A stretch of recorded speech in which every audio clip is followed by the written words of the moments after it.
Over the past few days, I've spoken with countless friends from around the country who are disturbed and looking for hope in the wake of the assassination. The most common theme, beyond just the shock of the tragedy taking place, has been the almost existential crisis people are feeling about how widespread the glee is over his murder. The beauty and terror of the internet is that the distance that the keyboard gives us from the recipients of our messages is just enough that people are much more honest about what's in their heart. People aren't disturbed that a political figure was assassinated. Yes, that's horrible and shocking, but we've had that before, and that's a mainline idea in many of our media and our stories. People don't condone it, but it does seem to fit well within the realm of possibility for us. What's ripping the fabric of people's reality is the fact that this particular man has perhaps more footage of his actions and conversations than any high-profile figure that this has ever happened to.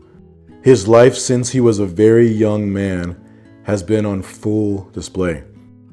The more you consume of his manner and his conversations, the more moderate, balanced, varied in his interests and knowledge, likable and kind he is shown to be. You hear the taken out of context quotes of him saying racist or bigoted or misogynist stuff, but for one, we're all used to how that works these days. We all know a quick phrase repeated over and over is a trick. And secondly, once you familiarize yourself with his body of work, you realize nothing could be further from the truth. He is just as thoughtful, just as moderate, just as concerned for those he's talking to as you or I. And that's where the true terror sets in with people. He's just like you or me, albeit a more articulate and courageous version. But at the end of the day, he's not a religious zealot or a crazed cult leader. He's just the guy next door. He's the cute, well-mannered kid in school who grew up to do well. He's who you hope your son could grow up to be. He's who you hope your daughter would be worthy of catching his eye. He's the nice young man helping the old lady across the street. He's you. And then you go, wait a minute. It makes sense for the freaks out there to be laughing. By definition, that's what makes them freaks. But it's not just them. It's your girlfriends from school who are cheering. It's your roommate from college. It's your old boss, whom you respected, or the workmate a cubicle over.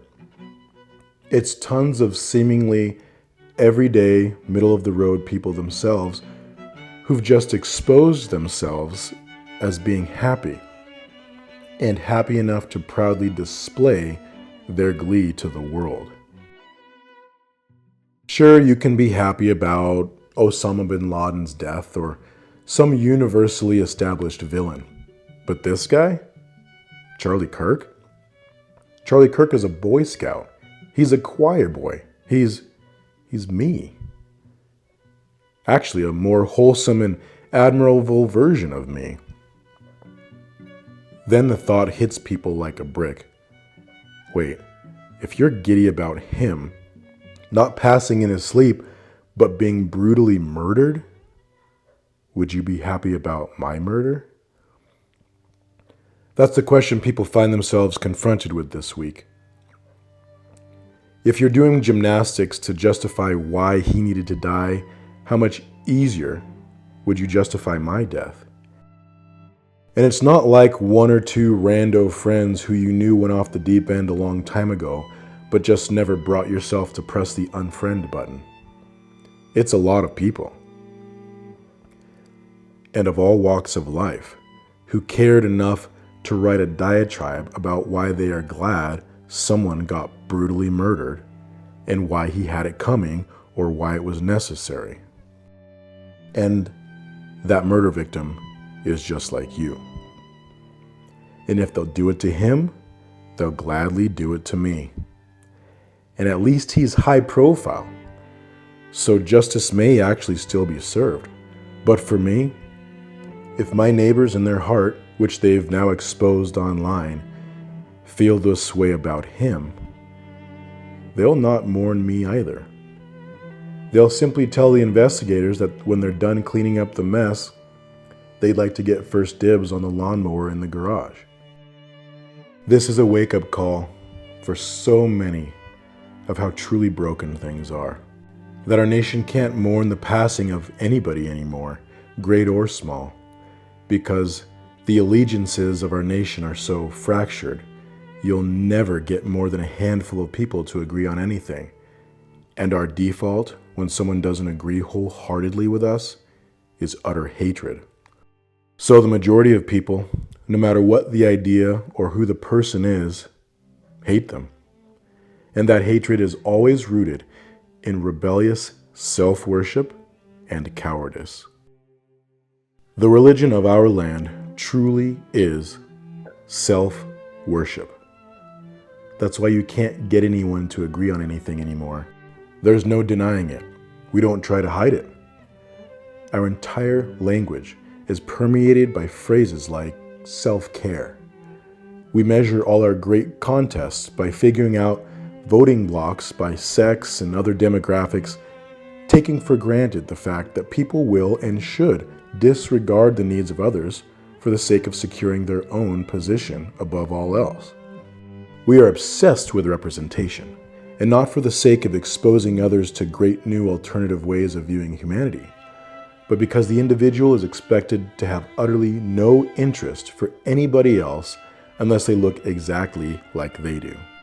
Phrases like, "my body, my choice," regardless of what they actually mean, are effective precisely because they speak to the supremacy of the me above all other concerns. These are all signs that our culture is completely taken by the idea of worshiping the self. And we are cowards to face any idea that might oppose the idea that at the end of the day, my personal self-aggrandizement is all that matters. Having the supremacy of the me challenged is more offensive and terrifying than anything else we can think of. Well, it's time for Christians to wake up to a very ancient truth. It's no longer an option to pretend that keeping your head down will keep you safe, because it never could. You can't pretend that as long as you stick to mainstream ideas and take great pains not to offend anybody, that you'll be safe, because you won't. Because the offense at the end of the day is, you're using my air, you're drinking my water. The supremacy of the self is a religion held by many in this country and around the world, but ultimately, it's a religion that sees no brotherhood of man, no shared struggle. Even the phenomenon of the Karen is evidence of this rabid religion. Its end goal is that every knee shall bow and every tongue shall confess that the self is Lord. But if you're bowing to me, then that means I'm not bowing to you, or vice versa. And any two people who subscribe to the supremacy of the self ultimately cannot coexist. That's the true reason that hardly anybody can agree on anything. Because we may all have the same religion of the supremacy of the self. But I belong to the sect that worships Dominic, and you belong to the sect that worships Larry or Jane. We might have some common ground, fighting for the general right to worship the self, but once we've accomplished that, our sectarian loyalties will cause us to fight regardless. It's a free-for-all until there is only one left standing. If you're a Christian, you are the absolutely most offensive person a self-worshiper could imagine, because your very existence screams that there's someone other than the self who is worthy of worship. Nothing is more enraging to someone who deep down thinks they are God than someone who says, "No, you're not, and neither am I." I actually think a self-worshiper would respect and prefer someone who said, "No, you're not, because I am." But the "neither am I" part, that part is just too blasphemous for them. Kirk was not killed because he opposed abortion and made women feel unsafe. He wasn't killed because he was a racist who made black people feel unsafe. He wasn't even killed because he disagreed with others. He was killed first and foremost because he was a Christian, and by definition, he wanted to help free others from the truly tyrannical and self-destructive religion of the supremacy of the self, and to free them to bow down to the actual God, the actual Supreme One. And of course, his unwillingness to bow to himself, let alone to bow to others that are entranced by self-aggrandizement, is the offense. That's why they don't have to be terrorists or freaks or serial killers to be happy about his death. That's why it's old grandmas and the cute girl next door and the humble farmer and your coworker who are happy. Because anyone who has not and is not repeatedly submitting themselves to God as the true master of the universe and their own lives has therefore been overcome by the religion of the supremacy of the self. Anyone who subscribes to that religion cannot abide somebody who submits to something higher. Just like in the zombie movies, those who are infected tend to leave the other infected alone, but they will viciously attack anyone who is not. But in the end, once they run out of uninfected meat, they eat each other. And they can tell instantly that you're not one of them by watching you walk by a mirror and not bow down to worship. They are ashamed that they worship the self. They know it's wrong. They know it's evil. Nobody respects self-indulgence and self-worship, especially in themselves, but we have an entire land infected and committed to that cause. So you might as well speak out.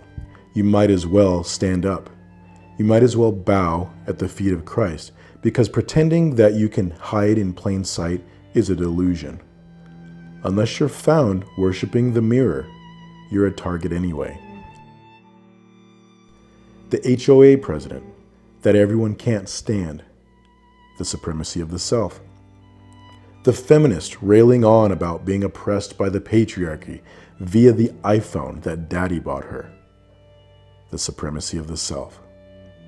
But it's milder than even that. It's the seemingly benign old lady that insists that her love and inclusivity makes her better than everyone else. She might love baking cookies, but if you step in the way of her ability to worship the self, you'll see a vicious side of her you had no idea was there. If you are a follower of the religion of the supremacy of the self, turn away from it. As self-deluded as it can make you, I do believe that deep down, you know who you are. Yes, it feels like license to do what you want, to seek pleasure and the gratitude of power and the feeling of self-righteousness, but you can already feel it. Worshiping yourself is not fulfilling. It hasn't fulfilled you yet, and it never will. You think that you just haven't doubled down on it enough. But that's just going to lead to more of the shame, more of the self-loathing that you already have. And taking your self-loathing out on others won't make it go away either. It'll just make you hate yourself more. You won't be able to self-care your way out of it. You won't be able to virtue signal your way out of it. Your hatred for yourself will grow until you can't control it. Silencing the voices who are calling you away from your religion will just make the sound of your self-loathing more deafening in your own ears. Turn away from it. Meanwhile, if you're a Christian and you see that some of the ways of the supremacy of the self, or even just some of the language, has snuck into your vocabulary, cut it out. Abandon it now. It's better to lose the small and fleeting pleasure of a moment of self-gratifying self-indulgence than to condemn yourself to the pits of despair that living a life contrary to what you say you believe will bring you. If you confess to be a Christian, then you already have a Lord. You already have a master to whom you owe allegiance and obedience. Therefore, you cannot also have parts of your life where you secretly bow down to the mirror. Mainstream Christianity harps on porn all day long, harps on being kind and not mean or judging all day long, harps on dresses that are the right length and avoiding rainbow hair or not moving in with your boyfriend and the like. All of those warnings are utterly worthless and juvenile. The true enemy is, and all those are indicators of, the worship of the supremacy of the self. If you cut off the areas where you're tempted to worship yourself, then those things will be cut off with them. Shun the supremacy of the self in all areas that you find it in your life, and realize that if you do, those who are still committed to it will hate you. They will hate you because they are ashamed that they still worship the self. In their heart, they want you dead because they think that will buy them relief from the shame. They think you exist to make them look bad. They don't realize that you exist to point them to what will ultimately give them purpose and fulfillment. Joining them is no good. It won't work. Not being part of the gang feels like it leaves you vulnerable, but nobody is in more danger than the members who actually make up the gang. As at the end of the day, there's no honor amongst thieves, and how much less is there honor amongst those committed to worshiping the self. Kirk had conquered the temptation to worship the self, so much so that he was willing to lay down himself in service of his master and his master's work, which was helping to rescue others from themselves as well. May we all abandon the naivete that we can be secular or neutral. If you do not worship Christ, you by definition are infected with some version of worshiping the self. I don't care how good the sweet old lady's cookies are from next door. If she doesn't worship Christ, she worships the self, and she would kill you at the drop of a hat if you, even by accident, stepped in between her and the mirror. It's just how humans work. Knowing that, choose now whom you will serve. It is far greater to serve the actual Supreme One, even if for a short time, but to do so with courage and a sense of purpose and satisfaction in life, than to serve yourself for 80 years and aside from fleeting pleasure, hate every moment of it.